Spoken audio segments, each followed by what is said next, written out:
बिहार में अब 30 दिनों में मिलेगी उद्योग लगाने की मंजूरी। नहीं मिला जवाब तो आवेदन अपने आप होगा पास।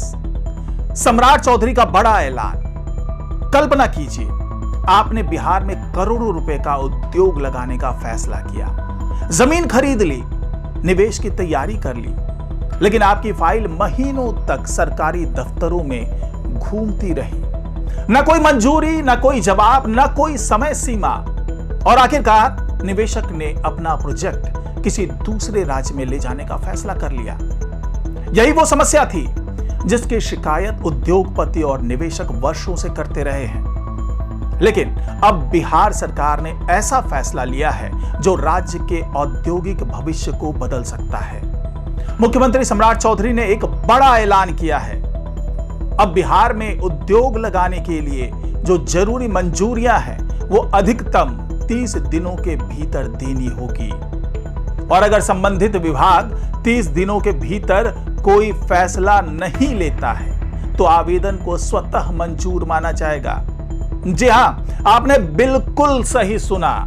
सरकार की चुप्पी अब निवेशकों के लिए बाधा नहीं बनेगी, बल्कि तय समय सीमा के बाद मंजूरी अपने आप मिल जाएगी। तो क्या बिहार में लाल फीताशाही खत्म होने वाला है? यानी कि जो रेड टेपिज्म का मामला था वो अब खत्म हो जाएगा? क्या निवेशकों के लिए अब बिहार नए अवसरों की भूमि बनने जा रहा है? क्या इससे लाखों युवाओं को रोजगार मिल सकता है? और आखिर इस नई व्यवस्था में डिम्ड क्लियरेंस यानी स्वतः मंजूरी कैसे काम करेगी? नमस्कार, आप देख रहे हैं वाईबीएन बिहार झारखंड और मैं हूं डॉक्टर सुरजीत सिंह। आज हम बात करेंगे बिहार सरकार के उस फैसले की जिसे कई लोग राज्य की औद्योगिक क्रांति की शुरुआत मान रहे हैं। किसी भी राज्य के विकास की सबसे बड़ी पहचान क्या होती है? सड़कें, बिजली, शिक्षा या फिर उद्योग?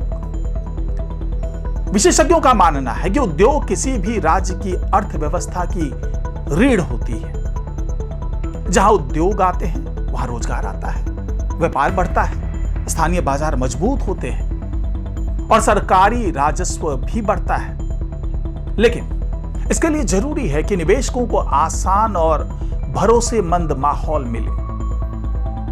यही वो क्षेत्र है जहां बिहार लंबे समय से चुनौतियों का सामना करता रहा है, चाहे वो अपराध हो या खराब इंफ्रास्ट्रक्चर हो, मंजूरी में देरी हो, ये तमाम चीजें हैं जो बिहार के विकास में बाधा बनती रही है। अक्सर निवेशकों की शिकायत रहती थी कि उद्योग लगाने के लिए कई विभागों की मंजूरी लेनी पड़ती है। फाइलें अलग अलग कार्यालयों में घूमती रहती है, अलग अलग ऑफिसेस में बाबुओं की टेबल्स जो हैं वो उस पे घूमती रहती है सारी फाइलें। कभी तकनीकी मंजूरी अटक जाती है, कभी पर्यावरणीय अनुमति, कभी भूमि से जुड़ी प्रक्रिया और कभी किसी विभाग की रिपोर्ट। परिणाम, निवेश की गति धीमी हो जाती है। अब बिहार सरकार इसी समस्या को खत्म करने का दावा कर रही है। मुख्यमंत्री सम्राट चौधरी ने घोषणा की है कि औद्योगिक और निवेश संबंधी सभी आवश्यक मंजूरियों को समयबद्ध बनाया जाएगा। यानी कि उसके लिए टाइम फिक्स कर दिया गया है कि इतने दिनों में यह मंजूरी मिल जानी चाहिए। नई व्यवस्था के तहत तकनीकी जांच और आवश्यक अनुशंसा पूरी होने के बाद सक्षम प्राधिकारी को 30 दिनों के भीतर फैसला देना होगा।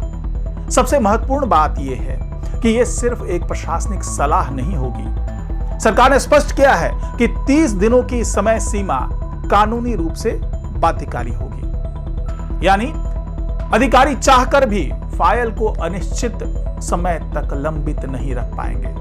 अब यहां सबसे बड़ा सवाल उठता है कि अगर कोई विभाग 30 दिन के भीतर जवाब नहीं देता है तो क्या होगा?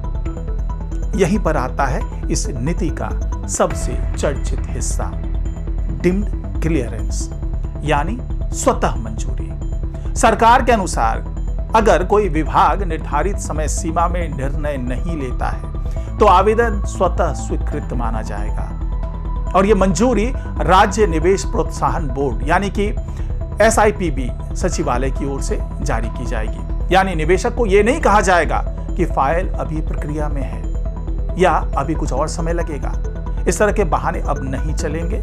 निवेशकों को आपको आगे लेकर आना पड़ेगा, बल्कि समय सीमा समाप्त होते ही मंजूरी मिल जाएगी। बिल्कुल डिम्ड क्लियरेंस वाली बात है इसमें। और सबसे बड़ी बात, सरकार ने साफ कर दिया है कि स्वतः मंजूरी पर बाद में पुनर्विचार का भी कोई प्रावधान नहीं होगा। कोई बहाना नहीं चलेगा कि भाई आपको डिम क्लियरेंस मिल गया था लेकिन उसमें अब ये दिक्कत है, आप इस निवेश को रोकिए। ऐसा नहीं होगा, उस पर कोई पुनर्विचार नहीं होगा। यानी जो संबंधित विभाग है बाद में ये नहीं कह सकेगा कि मंजूरी रोक दी जाए। अब जरा सोचिए, अगर ये व्यवस्था प्रभावी ढंग से लागू हो जाती है तो इसका क्या असर होगा? सबसे पहला असर होगा निवेशकों के विश्वास पर, क्योंकि किसी भी निवेशक के लिए समय सबसे महत्वपूर्ण होता है। निवेशक पैसा लगाता है लेकिन उसे यह भी जानना होता है कि उसका प्रोजेक्ट कब शुरू होगा। अगर मंजूरी की कोई निश्चित समय सीमा नहीं हो तो जोखिम बढ़ जाता है।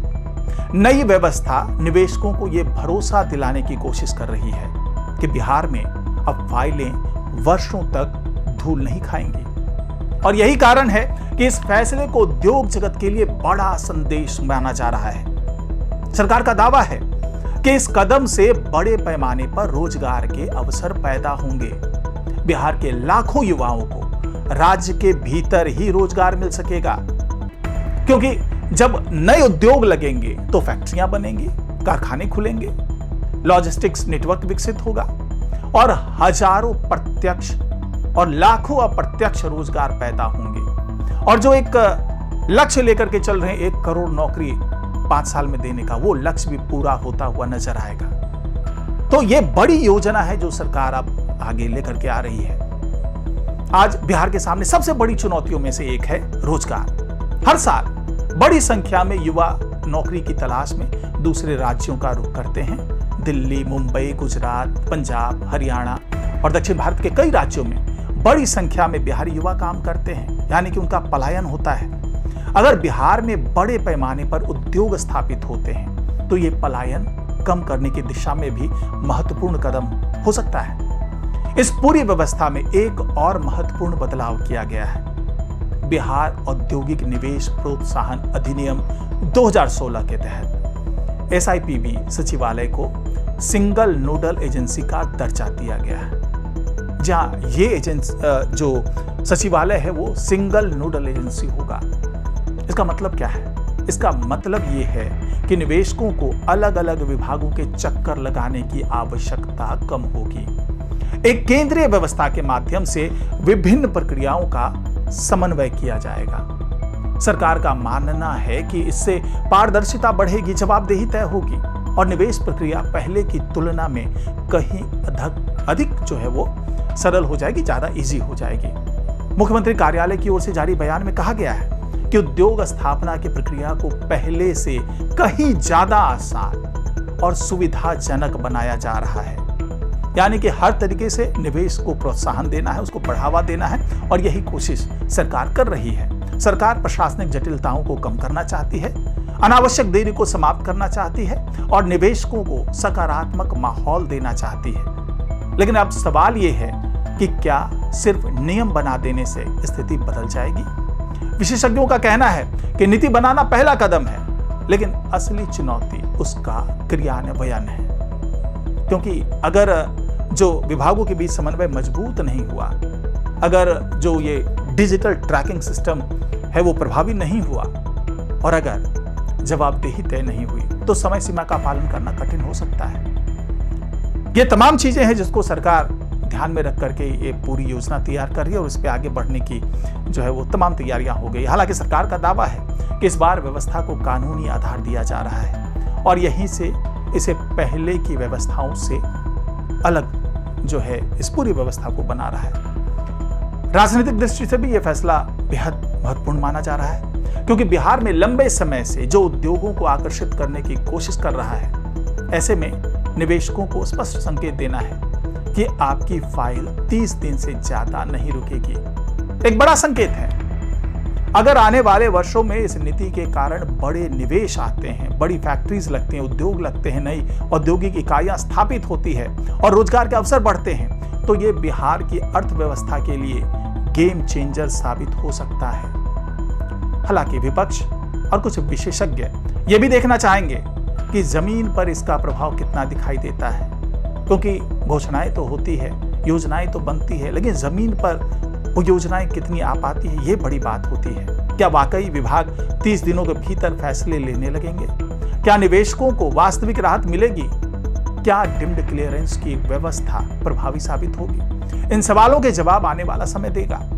लेकिन फिलहाल इतना जरूर कहा जा सकता है कि बिहार सरकार ने उद्योग और निवेश को लेकर एक बड़ा संदेश दिया है। संदेश यह भी कि अब देरी नहीं चलेगी, फाइलें अनिश्चितकाल तक नहीं अटकेंगी। ये नहीं बहाना चलेगा कि भैया अभी कुछ चीजें फंसी हुई है, अभी क्लियरेंस नहीं मिलेगा, थोड़ा और समय दीजिए। इस तरह की कोई बहानेबाजी नहीं चलेगी और निवेशकों को समयबद्ध जो है वो निर्णय मिलेगा। अगर ये मॉडल सफल होता है तो बिहार की औद्योगिक तस्वीर बदल सकती है, नए उद्योग आ सकते हैं, नई नौकरियां पैदा हो सकती हैं और राज्य आर्थिक आत्मनिर्भरता की दिशा में एक बड़ा कदम आगे बढ़ा सकता है। तो आपका क्या मानना है? क्या 30 दिन में मंजूरी और जो डिम्ड क्लियरेंस वाली बात है, यानी स्वतः स्वीकृति की बात जो है, वो व्यवस्था बिहार में निवेश बढ़ा पाएगी? क्या इससे रोजगार के नए अवसर पैदा होंगे या फिर असली चुनौती इसके क्रियान्वयन में है? अपनी राय कमेंट बॉक्स में जरूर लिखिए। अगर आपको ये रिपोर्ट पसंद आई हो तो वीडियो को लाइक करें, शेयर करें और चैनल को सब्सक्राइब करना बिल्कुल ना भूलें। नमस्कार।